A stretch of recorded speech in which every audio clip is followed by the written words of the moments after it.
Hi everyone, I'm Sparty, or you can call me Pat. This is my first devlog for a game I'm currently developing. I'm a big fan of Starfox 64, so I decided that I would make a game similar to it. This is more of a personal project, so I don't think I'll be selling this game on Steam or any other platform anytime soon.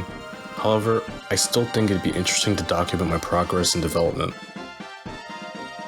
I started learning game development back in 2019, but because of personal matters I had to stop for the time being. However, in 2021 things have settled, so I'm going to try to get back into learning game development again. I'm really excited to be working on this project, so I hope this devlog series will motivate me to keep moving forward in my game dev journey. So currently, right now in this simple scene, I have a basic movement system that allows the player to move the ship all over the screen. In Starfox, the player can move and aim at the same time by just using one stick. Personally, I find that system to be simple and intuitive. However, the way the ship is pivoting when I'm moving it around in this scene looks really awkward, so I would have to refine the movement system.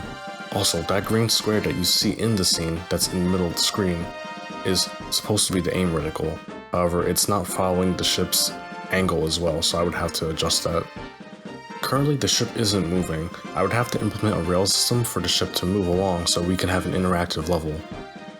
This is very early into development, but in the future I plan to add a much more fluid movement system and also get the rail system going along with basic enemies. Again, I'm really excited to be working on this project, so in the next devlog I hope to show more progress.